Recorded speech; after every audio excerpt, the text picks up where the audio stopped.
বাংলাদেশের ইতিহাসে প্রথম মহাকাশ অভিযানে অংশ নিচ্ছেন এক নারী, তাও সরাসরি চাঁদের পথে, নারী ক্রু নিয়ে। তিনি ঢাকার রুতবা ইয়াসমিন, বয়সে তরুণ, স্বপ্নে আকাশ ছোঁয়া। মহাকাশ অভিযানে তার এই যাত্রা শুধু ব্যক্তিগত অর্জন নয়, বাংলাদেশের পতাকা চাঁদের মাটিতে পৌঁছে দেওয়ারও প্রথম পদক্ষেপ।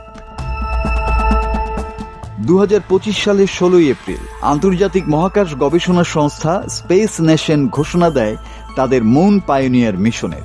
এই অভিযানে অংশ নেওয়া সবাই নারী, তাদের সঙ্গে কেবল একজন পুরুষ, আর সে দলেই জায়গা করে নিয়েছেন বাংলাদেশের মেয়ে রুতবা ইয়াসমিন। স্পেস নেশনের মিশন ঘোষণার 2 দিন আগে 14 এপ্রিল ব্লু অরিজিনের সব নারী ক্রু নিয়ে মহাকাশে পাড়ি জমান পপ তারকা কেটি পেরি। খুব কাছাকাছি সময়ে নারী নিয়ন্ত্রিত একাধিক মহাকাশ মিশন বার্তা দিচ্ছে, নারীরা এখন শুধু মহাকাশে প্রবেশই করছে না, বরং সেখানে জায়গাও করে নিচ্ছে।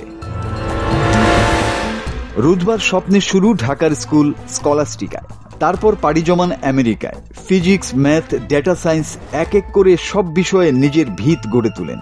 কোভিডে কিছুটা থমকে গেলেও থামেননি রুতবা। 2024 সালে আবার ফিরে যান যুক্তরাষ্ট্রে।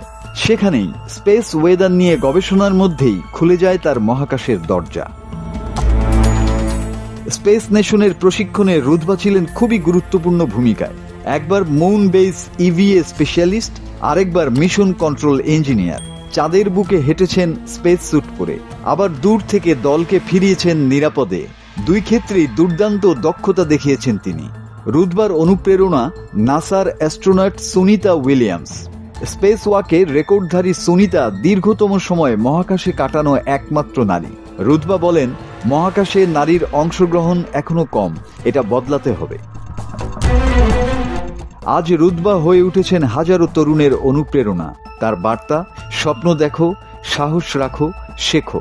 কারণ মহাকাশ এখন শুধুই পশ্চিমাদের নয়, বাংলাদেশ থেকেও পৌঁছানো সম্ভব চাঁদের বুকে। রুতবার সঙ্গে উঠছে বাংলাদেশের পতাকাও। এই যাত্রা শুধু একজন নারীর নয়, এটি একটি জাতির অদম্য স্বপ্নের উড়াল। মাসুদ হাসান, বাংলা টিভি।